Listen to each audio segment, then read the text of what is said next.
let's talk about all the good things, okay, all the benefits you get when you work for yourself, when you become your own boss, when you start your own business, all right? All the pros, all right? The first one is flexibility with your time, okay? You have a family engagement on a Monday afternoon? Sure, go do it, okay? You can work maybe later after dinner. You need to take a kid to the piano lesson? Sure, go. Drive your kid to the piano lesson, okay? You can listen to some audiobook while you're driving him down there. And while he's in the tutor's house, all right, you can choose to go to the tutor's house and supervise the lesson, learn with him, take notes for him, so you can help him with his home practice for the next week. Or you could choose to sit in your car and work on your computer. Or you could choose to go inside the tutor's house. While supervising your kid learning the piano, you can work on your computer at the same time, all right? So flexibility is one of the first benefits. Okay, you want to get on a vacation? Just go. Okay, you can just talk to the guy in the mirror and say, "Can I get on vacation?" And the guy in the mirror will just give you the approval. All right, and you can even choose to bring your work with you or not. Okay, and whatever the consequences, you're the boss. Okay, if you chose to not to bring your work with you on your vacation, all right, and then something happens, you're the boss. You take all the consequences. All right, the decision is yours because the result, okay, is yours, all right?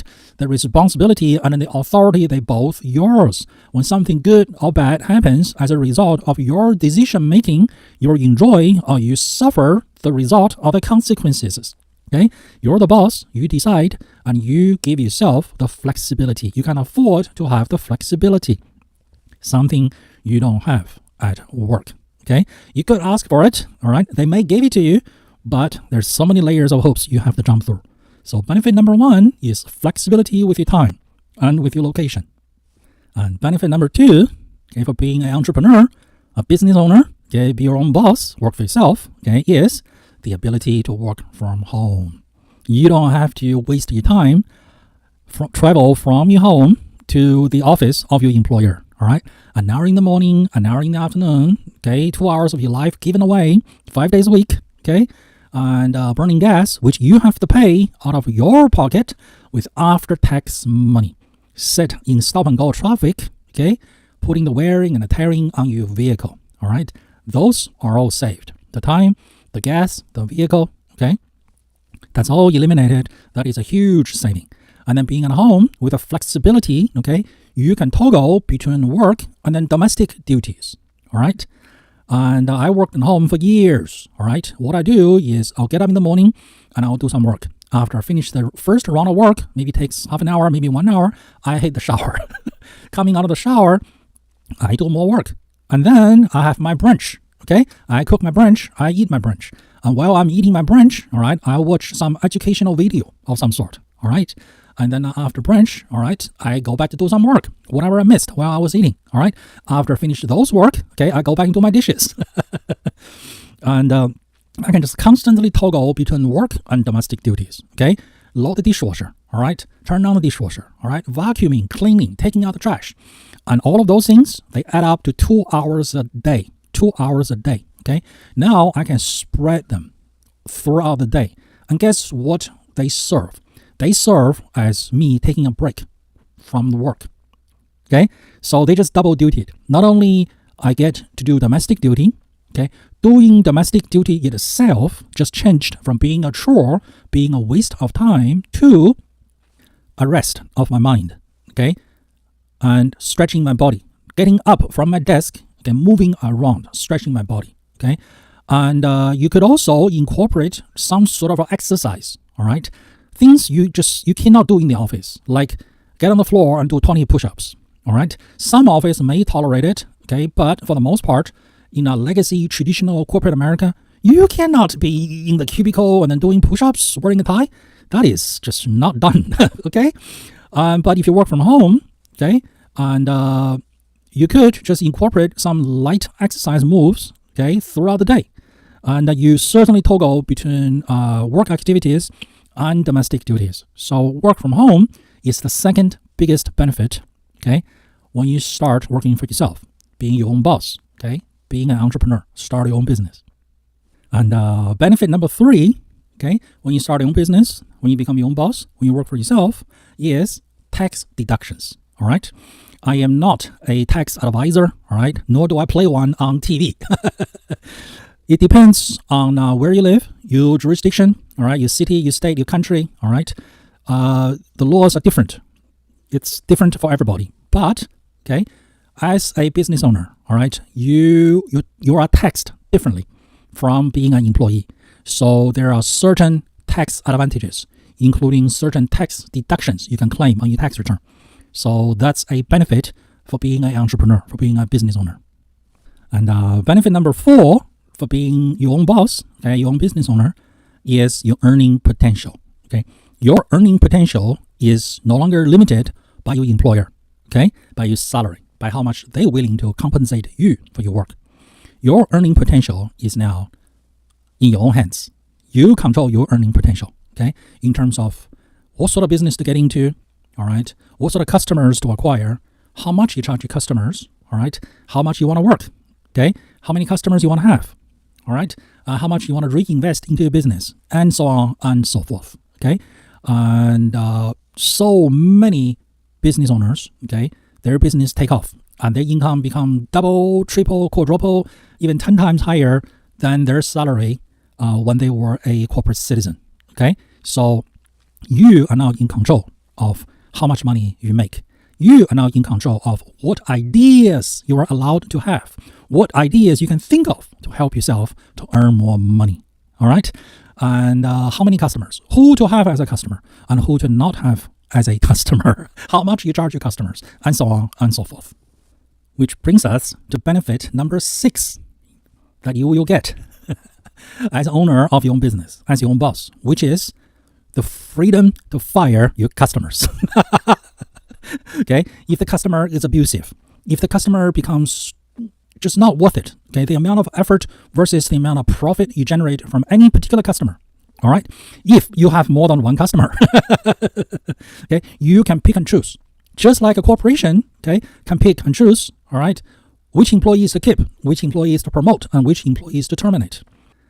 You can pick and choose who to have as a customer and how much you charge them, and who to reject as a customer, all right?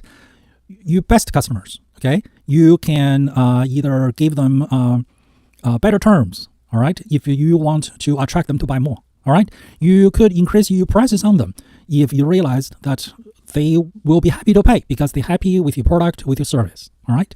You are worst customers. You can choose to increase your price on them, and they don't like it, they can leave. Or you can just tell them, all right, we're not doing business together anymore, okay? And that's the freedom, okay? When you were a corporate citizen, okay, you had one customer, which was your boss, your manager, all right? And if you didn't like your manager, okay, if he was a pain in the whatever, okay, what can you do? You could fire him, okay, but then you'll be without income.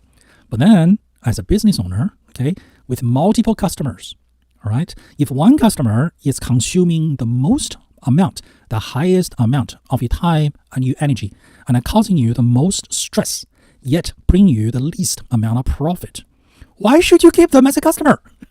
It's not the best use of your time and your effort, is it? You should fire them, shouldn't you? And you have the freedom to fire them, all right? And you should focus your time and your energy on better performing customers, customers who are easier to work with, customers who are pleasant to work with, customers who bring positive energy into your life, into your business, and customers who are happy to pay your price, okay? It's you agree to sell and they agree to buy at whatever quantity, at whatever price that you both agree with, okay? That is a fair trade. So why don't you focus your time and your energy on customers that are pleasant, that are easier to work with, that brings you higher profit, okay? And just get rid of all the negative people, the customers who come and cause trouble, the customers who waste your time, the customers who bring you negative energy, the customers who suck money out of you, okay, who are not here to help you to be profitable with your business. Let them go. Have a nice day. Goodbye. You now have the freedom, okay? And once you do that once, you will realize it's incredibly freeing, okay? The tyranny of nasty customers, it no longer applies to you. The tyranny of the nasty boss, it no longer applies to you. Okay, you are free. You will appreciate liberty, okay, to the next level, like that you have tasted liberty like you have never tasted before. And it's going to be an incredibly freeing experience just to let them go. Congratulations. Now, let's talk about benefit number 7, being a business owner as opposed to being a corporate citizen. That is, comparatively speaking, okay, relatively speaking, all right, unless you are an engineer like mechanical, civil, electrical, or a computer professional, or a medical professional, or an accounting professional, okay, unless you're one of those professionals, okay, being a corporate citizen, okay, you skill at being an employee compared to your skill at being a business owner, the employment skill is relatively speaking less transferable than business skills. All right. Once you had more than one business, once you have had second business, you will realize, oh, a business is a business is a business. Okay. On the surface, to the outsiders, they look completely different. All right. But peel the onion. Okay. Take away all the facade, all the cover. Come down to the bare essence of it. A business is a business is a business. It doesn't matter what industry, what profession, what product, okay? And they are all the same, okay? This is why we have CEOs, all right? When they do a good job, okay, managing one company, okay, what happens to them? They get calls from headhunters, and they get invited to go manage the next company, which is in a totally different industry than the company they were managing before. And then they have no problem, okay, managing another company in a totally different industry and turn this company around and help this company to make more money, a lot more money. Why? Because business skills are transferable, okay, a lot more transferable than employment skills. Employment skills have a lot to do with particular organization, your organizational knowledge of the organization that you are an employee at. Okay, those knowledges are not transferable to another organization. It's like you know how to drive, okay, in the town you've been living or you grew up with for the past 10, 20 years. All right. Now we move you to a different city, a city that's new to you. What's gonna happen to you? You need a GPS. All right. And pre-GPS, you'd be buying maps. Because the knowledge about your city, okay, they are not transferable to another city, okay? And even things like the brand of supermarkets, the brand of gas stations, all right, they are all different. So you're going to have to relearn a whole different city, okay? But cars are designed to be able to drive all over the world, all right? So if you build your own business, your first business, okay, and if you sell it, if time change and that business is no longer profitable, okay, you start your second business, your third business, your fourth business, you will realize, in essence, a business is a business is a business. They are all the same. And your business skill, they are transferable from one business to another. But your employee skill, your skill as an employee, they are so much less transferable from one employer to another employer to another employer, okay? Unless you are a real engineer, like mechanical, civil construction, or electrical engineer, okay? And I don't mean that you have a title as graphic design engineer. No, those are not engineers. I mean you hold a license from the state government as if you're a medical doctor with a medical license, all right? So you're an engineer, all right? You're a computer professional, okay? You are a medical professional, okay, with a license, all right? Or you are a accountant, okay? And you are certified, okay, practicing, okay, accountant. Those skills, okay, are so much more transferable from one organization to another. But if you're not an engineer, you're not a highly specialized, highly educated, highly trained, certified professional, okay, your skill with this one organization, it's not that transferable to a different organization, especially to a different industry, okay, compared to business skills. Business skills are actually the most transferable from industry to industry to industry, from product to product to product, from service to service to service, from city to states, from country to country, from continent to continent. A business is a business is a business. Once you know how to run your own business, it's so much easier to just start or acquire another business and you understand it right away and you will be able to run it. Okay, you have the knowledge, you have the insights, you have the know-how to operate businesses. Don't forget to like and subscribe. So this way, when I release new educational videos, you will be notified and you will be the first to learn. And also, make sure you send this video to as many people as possible so we can all learn and grow together and help each other to grow together. We're in this together. And if you need private coaching, business consulting, or training, feel free to contact me. And my contact details are linked below.